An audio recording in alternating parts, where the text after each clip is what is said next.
और अब बात लौटकर मोनू जेल आया। दरअसल लखीमपुर हिंसा का सबसे बड़ा आरोपी 68 दिन के बाद फिर से जेल की सलाखों के पीछे है, क्योंकि सुप्रीम कोर्ट ने आशीष की जमानत रद्द करते हुए आशीष को 7 दिन के भीतर ही सरेंडर करने को कहा था, जिसकी मियाद कल यानी सोमवार को पूरी होनी थी। लेकिन आशीष मिश्रा ने एक दिन पहले ही सरेंडर कर दिया।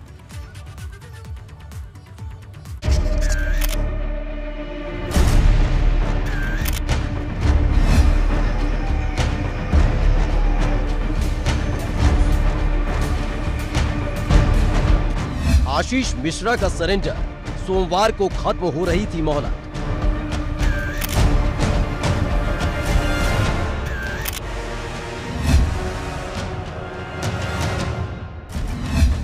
जेल में होगा हिसाब, फिर खुलेगी लखीमपुर हिंसा की किताब। लौटकर आशीष जेल आया। 3 अक्टूबर 2021 यही वो तारीख है जब लखीमपुर हिंसा की गूंज से पूरा उत्तर प्रदेश गूंज उठा था। लेकिन 6 महीने बाद कहानी फिर से वहीं लौट आई है जहां से शुरू हुई थी, क्योंकि 15 फरवरी को जो आशीष मिश्रा जेल से रिहा हो गया था, वो फिर से लौटकर जेल आ गया।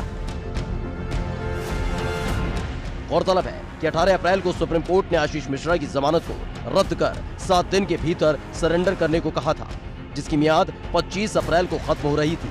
लेकिन एक दिन पहले ही आशीष मिश्रा ने लखीमपुर खीरी की निचली अदालत में सरेंडर कर दिया। लखीमपुर कांड के मुख्य सूत्रधार आशीष मिश्रा उर्फ मोनू भैया ने आज कोर्ट में सरेंडर कर दिया है। सुप्रीम कोर्ट ने 18 अप्रैल को उनकी जमानत निरस्त करते हुए कहा था कि 1 हफ्ते के भीतर आशीष मिश्रा कोर्ट में सरेंडर कर दें। हालांकि सुप्रीम कोर्ट की तरफ से दी गई मियाद सोमवार यानी कल खत्म हो रही थी। मियाद खत्म होने के पहले ही आशीष मिश्रा ने कोर्ट में सरेंडर किया। इसके क्या मायने हैं ये तो बाद में पता चलेंगे, लेकिन कहा जा रहा है कि आज आशीष मिश्रा ने अपने वकीलों से मुलाकात की, उनसे बातचीत की और सारे समीकरण सेट करते हुए कोर्ट में सरेंडर कर दिया है। फिलहाल उन्हें जेल भेज दिया गया है। आशीष मिश्रा और मोनू के सरेंडर करने के बाद लखीमपुर केस की सुनवाई फिर से होगी, क्योंकि जिस सुप्रीम कोर्ट के संज्ञान के बाद इस केस में नया मोड़ आया था, फिर एक बार उसी सुप्रीम कोर्ट की वजह से आशीष मिश्रा लौटकर जेल आया। आपको बता दें कि 3 अक्टूबर 2021 को लखीमपुर खीरी के तिकुनिया कस्बे में 4 किसानों और एक पत्रकार समेत 8 लोगों की जान चली गई थी।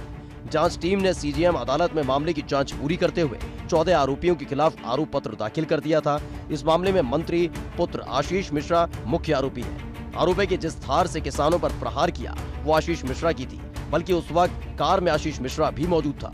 इस केस में एसआईटी ने 5000 पन्नों की रिपोर्ट तैयार की थी, लेकिन उसके बाद भी आशीष मिश्रा को जमानत मिल गई थी। अब आशीष मिश्रा फिर से सलाखों के पीछे है, तो पीड़ित पक्ष को इंसाफ की उम्मीद जगने लगी है। आइए अब आपको सिलसिलेवार तरीके से बताते हैं कि लखीमपुर हिंसा में अब तक क्या क्या हुआ। 3 अक्टूबर 2021 लखीमपुर खीरी में हिंसा, 8 लोगों की मौत। 5 अक्टूबर 2021 आशीष मिश्रा और 15 से 20 अज्ञात लोगों के खिलाफ एफआईआर दर्ज। 6 अक्टूबर 2021 सुप्रीम कोर्ट ने खुद संज्ञान लिया। 9 अक्टूबर 2021 क्राइम ब्रांच के सामने पेशी के बाद आशीष मिश्रा की गिरफ्तारी। 10 फरवरी 2022 इलाहाबाद हाईकोर्ट से आशीष मिश्रा को जमानत मिली। 15 फरवरी 2022 आशीष मिश्रा जेल से रिहा हुआ। 17 फरवरी 2022 आशीष मिश्रा की जमानत को सुप्रीम कोर्ट में चुनौती।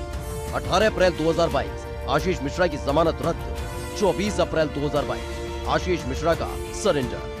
मतलब 6.5 महीने में ये केस जेल और बेल और जेल के इर्द गिर्द घूम रहा है। लेकिन मुद्दे की बात यह है कि इंसाफ कब होगा, क्योंकि ये वही घटना है जिसने कई परिवारों का चिराग बुझा दिया।